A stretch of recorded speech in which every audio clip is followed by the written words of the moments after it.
Washington is once again on the brink. As the clock ticks toward a critical funding deadline, the federal government faces the real possibility of a partial shutdown, not over abstract policy differences, but over something far more concrete: immigration and customs enforcement funding. The battle lines have been drawn on Capitol Hill. Republicans and Democrats remain locked in a standoff over how much money ICE should receive, what that money should be used for, and what conditions, if any, should be attached to those dollars. The dispute has paralyzed negotiations, leaving essential government operations hanging in the balance. At the center of this crisis sits President Trump, attempting to navigate an increasingly chaotic situation within his own party and across the aisle. The political pressure is mounting from all sides, and the window for a deal is rapidly closing. What started as a routine budget negotiation has escalated into a full-blown congressional crisis, one with real consequences for federal workers, government services, and the country's ability to function. Congressional negotiators are working against the clock, but progress has stalled. Talks over a funding package that would keep portions of the government operating have hit a wall, primarily due to disagreements over immigration enforcement funding. Without a resolution, several federal agencies will run out of appropriated funds and be forced to shut down or scale back operations. The agencies at risk include the Department of Homeland Security, which houses ICE, along with other departments whose funding has been tied to this broader negotiation.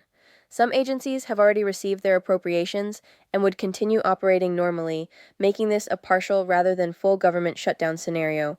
The timeline is tight. Lawmakers face an imminent deadline to pass either a full appropriations bill or a temporary continuing resolution to keep affected agencies funded. As of now, neither option has secured the votes needed to pass both chambers of Congress. On the congressional floor, proposed bills have been introduced but remain stalled. Committee negotiations continue behind closed doors, but public statements from leadership on both sides suggest significant gaps remain. Efforts to find middle ground have so far proven unsuccessful, and the procedural path forward remains unclear. With each passing hour, the likelihood of avoiding a shutdown diminishes, and the pressure on all parties intensifies. At the heart of this congressional standoff lies a fundamental disagreement over how much funding immigration and customs enforcement should receive and what that agency should be allowed to do with those resources. The dispute centers on several specific budget line items. One major point of contention is the overall size of ICE's budget allocation. Lawmakers are divided on whether enforcement funding should be increased, maintained at current levels, or reduced. Each position reflects a broader philosophy about the role of immigration enforcement in federal policy. Another critical flashpoint involves detention facility funding. The debate here isn't just about dollar amounts, it's about detention bed capacity, which directly determines how many individuals ICE can hold at any given time. Some lawmakers want to expand capacity to support increased enforcement operations. Others argue for reducing available beds as a way to limit detention and push the agency toward alternative enforcement methods. Enforcement priorities represent yet another layer of disagreement. The question is whether ICE funding should come with restrictions on how the agency targets individuals for enforcement actions, what populations it prioritizes, and how it allocates resources between interior enforcement and border operations. This issue has become the primary sticking point because it touches on immigration policy more broadly, a topic that has consistently proven to be one of the most divisive in American politics. Unlike technical budget disagreements that can be resolved through compromise and negotiation, ICE funding has become a proxy battle for larger ideological differences about immigration enforcement itself. Neither side views this as a negotiable budget item. Both see it as a matter of core principle, which makes finding common ground extraordinarily difficult. Understanding this crisis requires understanding where each party stands and why they believe their position is justified. Republicans have generally pushed for increased ICE funding, arguing that robust enforcement resources are essential for border security and interior immigration enforcement. Their position holds that ICE needs adequate detention capacity to carry out its legal mandate, and that reducing funding would handicap the agency's ability to enforce existing immigration law. Many Republican lawmakers frame this as a public safety issue, contending that ICE plays a critical role in removing individuals who pose risks to communities. They've also argued that cutting detention funding doesn't eliminate the need for enforcement. It simply makes that enforcement less efficient and more costly in the long run. Democrats, conversely, have raised concerns about expanding ICE's budget without accountability measures or reforms. Their position emphasizes oversight, arguing that increased funding should come with conditions that ensure humane treatment in detention facilities and prevent what they characterize as overly aggressive enforcement tactics. Some have proposed counteroffers that would maintain or reduce detention bed funding while redirecting resources toward alternatives to detention, case management programs, and immigration court processing.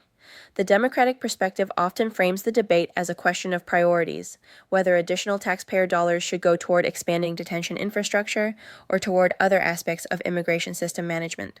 The Trump administration has staked out a clear position in support of robust ICE funding, characterizing enforcement resources as non-negotiable elements of immigration policy. The administration's negotiating strategy appears focused on maintaining pressure on congressional Republicans to hold firm on enforcement funding levels while framing any shutdown as the result of Democratic obstruction. Officials have publicly argued that limiting ICE's resources would undermine enforcement operations and compromise security, presenting this as a fundamental matter of governance rather than a flexible budgetary item open to significant compromise. Government shutdowns are not new to American politics, though they've become more frequent in recent decades. The federal government has experienced numerous funding lapses, ranging from brief interruptions lasting just a few days to extended shutdowns stretching weeks or even longer. Each shutdown has carried its own political dynamics and policy disputes at its core. Immigration funding has been a recurring flashpoint in these budget battles. Previous standoffs have centered on border wall funding, detention capacity, and enforcement personnel levels. These disputes have repeatedly demonstrated how immigration policy can paralyze the appropriations process, with neither party willing to compromise on what they view as fundamental principles. What makes the current situation notable is its focus specifically on ICE operational funding rather than infrastructure projects or broader immigration reform. While past battles often centered on physical border security measures, this dispute drills down into the operational budget of the enforcement agency itself, a more granular and technical fight, but one with equally high political stakes. Compared to recent congressional budget standoffs, this crisis follows a familiar pattern: hardened positions, compressed timelines, and last-minute negotiations that may or may not produce results. However, the specific contours differ. Unlike shutdowns driven by broader fiscal policy disagreements or healthcare debates, this one revolves almost entirely around a single agency's funding, making it both narrower in scope and potentially more difficult to resolve through the usual compromise mechanisms that have ended previous shutdowns. When a government shutdown occurs, the impact ripples far beyond Capitol Hill. Real people face real consequences, often through no fault of their own. Federal workers are typically the first to feel the effects. Employees at affected agencies may be furloughed, sent home without pay, while others deemed essential continue working, but without knowing when their next paycheck will arrive. This creates immediate financial stress for families who depend on regular paychecks to cover mortgages, rent, and daily expenses. Government services face disruptions as well. While some operations continue because they're considered essential, others slow down or stop entirely. The specific services affected depend on which agencies lose funding, but the result is often delayed processing times, postponed inspections, and suspended programs that citizens and businesses rely on. Government contractors represent another affected group. Unlike federal employees who typically receive back pay once shutdowns end, contractors often absorb losses permanently. Small businesses that hold government contracts can face cash flow crises, and contract workers may lose income with no guarantee of recovery. Local economies near federal facilities also feel the pressure. Reduced spending by furloughed workers affects restaurants, shops, and service providers. The economic impact extends beyond government operations themselves, creating a broader slowdown that touches communities across the country. President Trump's role in this crisis operates on multiple levels: public messaging, private negotiation, and party management. Publicly, Trump has addressed the funding standoff through statements that emphasize the importance of immigration enforcement and the need for adequate ICE resources. His communications have framed the dispute as a matter of national security and law enforcement capability, positioning his administration as defending necessary government functions against those who would weaken enforcement mechanisms. Behind the scenes, the private negotiation picture is more complex. Trump's engagement with congressional leaders involves balancing his administration's policy priorities against the practical realities of vote counting and legislative mechanics. These private discussions attempt to find paths forward that satisfy enforcement funding goals while acknowledging the political constraints both parties face. Trump's relationship with congressional Republicans adds another dimension to his role. He must maintain support within his own party while managing different factions that may have varying levels of commitment to hardline positions on ICE funding.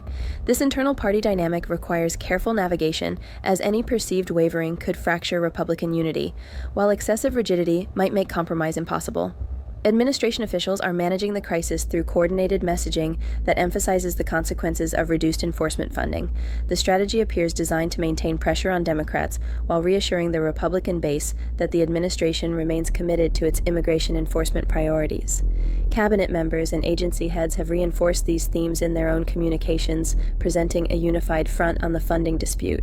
President Trump's role in this crisis operates on multiple levels: public messaging, private negotiation, and party management.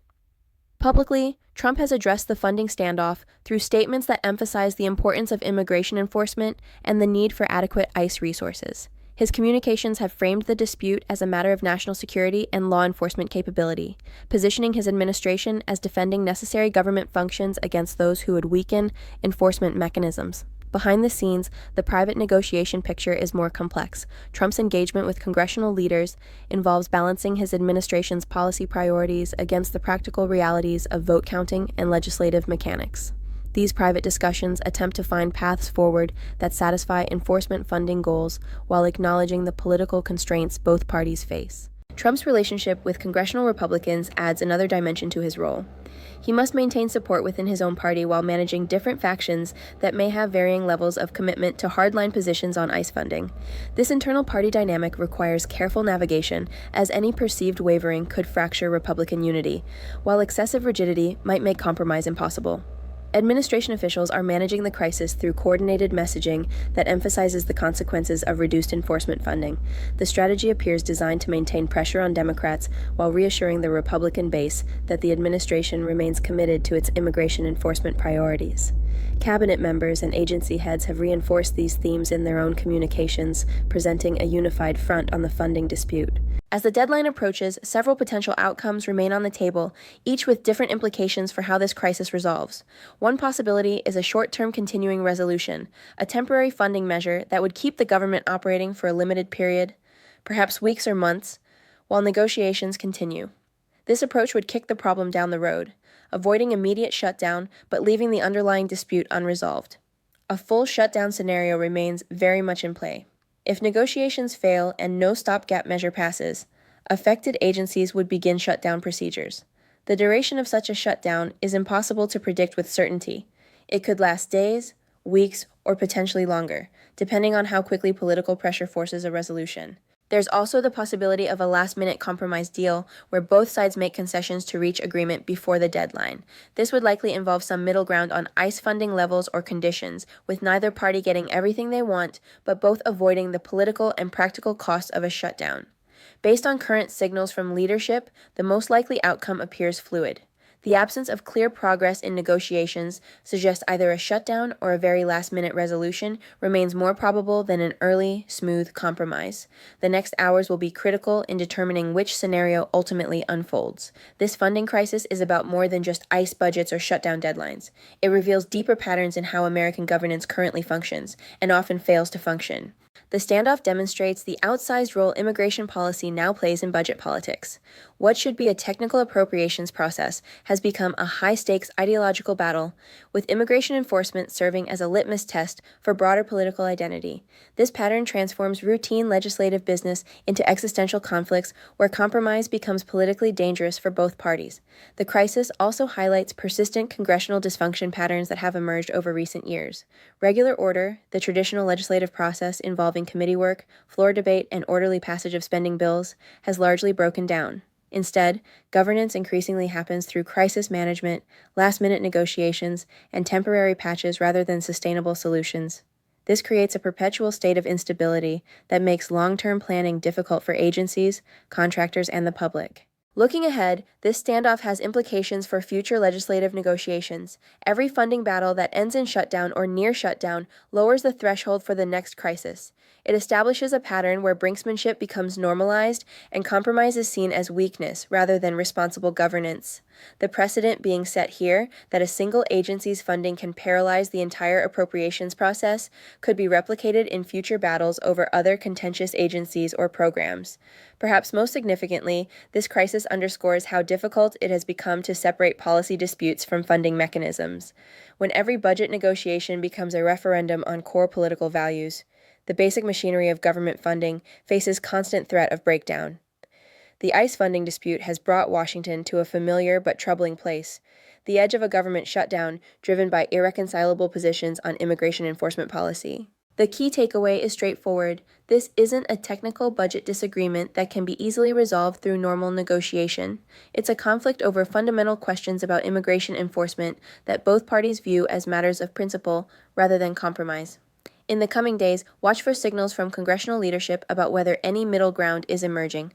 Pay attention to whether either side shows willingness to move from entrenched positions and monitor whether pressure from affected stakeholders begins to shift the political calculus. The stakes extend beyond this immediate crisis. How this standoff resolves, or fails to resolve, will set precedents for future budget battles and reveal whether the current model of governance through crisis can continue indefinitely, or whether, at some point, the system's breaking points will force a different approach.